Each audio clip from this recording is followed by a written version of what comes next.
as a gift from the people of Palestine to someone who came in peace. Subhanallah. Bismillah. Sorry, it's just difficult with what's going on at the moment.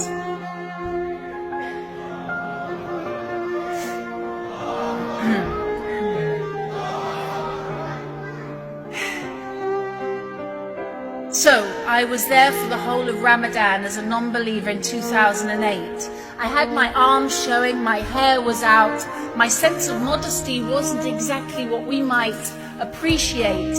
But did I hear haram, haram from the people in Gaza? Not once. As I walked the streets in Ramadan with my arms and my hair showing, all I heard was salam, salam. One night, I was visiting a very poor family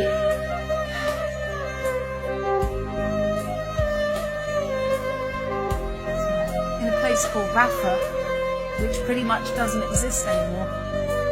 And this night, I knocked on a very poor door in a pathetic, run-down refugee camp, and the lady opened it like this. Assalamu alaikum rahmatullahi wa barakatuh. Fadalu. Welcome. She welcomed me as if she lived in the Taj Mahal, not in a slum. And her face was so bright, and I wonder if she's alive and okay now. Her face was so bright, and I know now the word for it is nur. Face was full of nur. And I went into her home, and what was her home, brothers and sisters? One single cement room, cement floor, cement walls, and nothing in it at all. Nothing but some old mattresses that she, her husband, his parents, and their children all slept on at night. And I felt angry at this Islam. I couldn't understand, why would people fast? Why would any deity make people go hungry who were already hungry? And I said to this mother of Rafah refugee camp, why do you fast in Ramadan? What is the point? You say your God makes you do without food for 30 days, but on day 31 you have no food. You say your God makes you thirsty for 30 days, but on day 31 you only have dirty water or no water. What's the point? Why do you fast? And this mother looked at me and she said, well, I fast in Ramadan to remember the poor.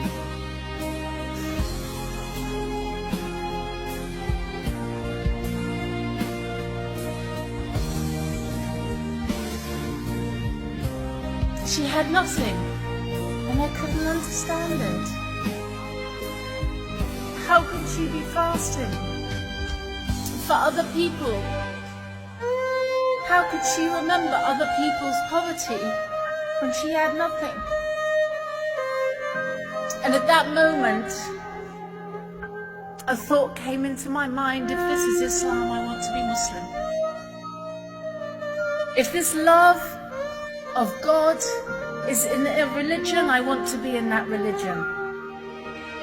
If this love for your fellow human being, even at your moment of hardship, if this is a religion, I want to be in that religion.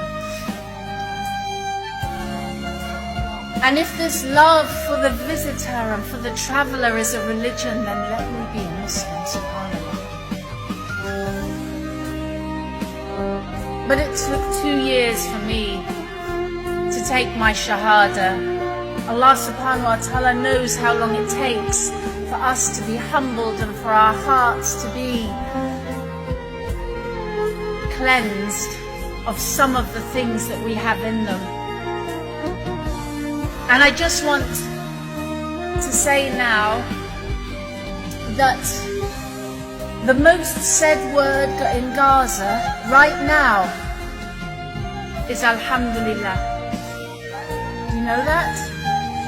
Wallahi. The people run into the streets, and some of the mothers hand out sweets and say Alhamdulillah, not because they love death for their children. No, we are not a death cult. We are a religion of life. We are a religion that loves children. But we accept Shaheed and we accept the qadr of Allah.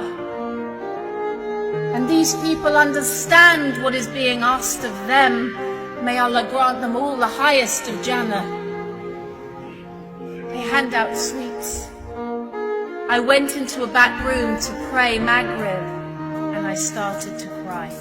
When I was in sujood, the tears left my eyes so hard I thought I was going to go blind. And I thought of Yaqub alayhi salam and how he grieved for his son Yusuf. And I thought, yes, you can go blind from grief. And this mother put her hand on my shoulder and said, Miss, why are you crying? I said, I'm crying for you. I'm crying because your children are going to keep getting killed and nobody's doing anything. And I'm crying because the world knows and they're not going to help you. And I'm crying because I'm here and I can't help you. And she looked at me strangely and she said, you're crying for us? I said, yes. She said, but we're so happy. She said, we have Allah. And Allah loves us. And He's told us that if we are steadfast and patient, it's Jannah. Alhamdulillah.